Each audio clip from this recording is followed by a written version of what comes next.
If you're a presenter, trainer, coach, marketer, salesperson, attorney, anyone who gives presentations of any kind, ask yourself right now, honestly, are you getting the best results from your presentations?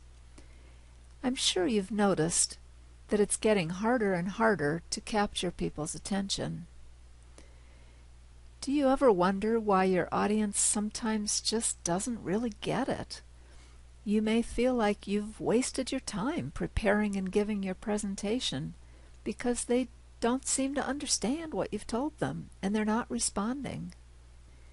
If you give sales presentations, you may go through the whole show to get a tepid response and only a few people ready to take action. If you're a trainer, you may feel like they are just not retaining and applying what you teach. If you do webinars, you can see how many attendees are leaving your screen to do other things on their computers. I'm sure you have stories you could tell about rude or disinterested audiences. You see some of them checking email on their smartphones.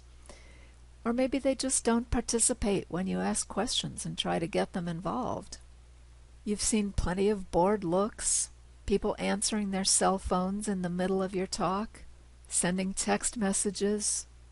Some of them are slumped down in their seats or even dozing off with their heads bent down. It's frustrating because you know that your presentations can help a lot of people, so you'd like to make sure that your message really gets into their brains. Here are 3 major hurdles you need to overcome to make sure your presentations really get results. First of all, your audience is overwhelmed before they even come to your presentations. Consumer Reports says the average American is exposed to 247 advertising messages per day, but other sources put that estimate much closer to 3,000. During 30 minutes in a typical American supermarket, 50,000 different products compete for our attention. Nobody knows what to do with millions of search results, so most people now are looking for recommendations and advice, not information. And they're looking for connection and trust with the people making the recommendations. Despite all this, most presenters are still throwing way too much information on the screen, as if they could just pour all that information right into their audience's brains and have them receive it and understand it. Instead, you need to respect the limits of working memory or short-term memory. For the average audience, that means no more than 3 to 4 key points in a 45-minute presentation. Too much information on each slide quickly overwhelms working memory. When you force them to read and listen to the same text at the same time, they get overwhelmed and tune out. On top of all that, nobody wants to be sold to anymore. When your audience expects that you're going to sell them something, they're naturally defensive. When you overwhelm them with too much information in your presentation, they become even more defensive and resistant. You can overcome this first hurdle by limiting the amount of information you share in your whole presentation and limiting the amount of information on each slide. Secondly, you need to understand why your audience is resistant to your ideas, even when those ideas would be really good for them. How often do you see this?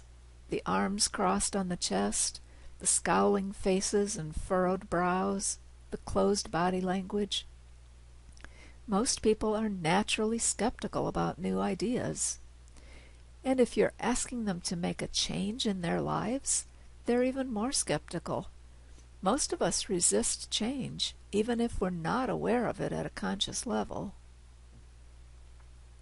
The unconscious brain is responsible for more than 95% of what we think, feel, and do.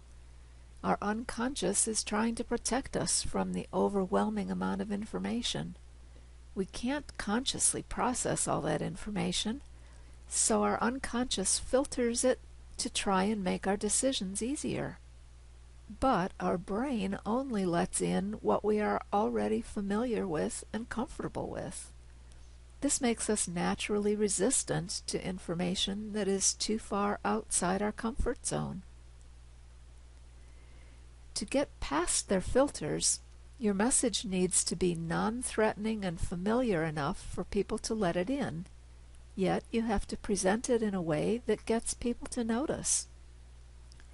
You must offer a different perspective that makes someone stop and reevaluate their existing beliefs about it. Teachable moments need to be both familiar and original in order to be captured in memory and easily retrievable for processing and decision-making. You can overcome this hurdle and slip past their resistance about being sold to when you use metaphors, analogies, stories, pictures, and emotions to seduce the subconscious brain into relaxing its guard. Finally, there's been a lot of research in recent years about how we process multimedia information. Research shows that poorly designed multimedia presentations actually reduce attention, learning, and comprehension.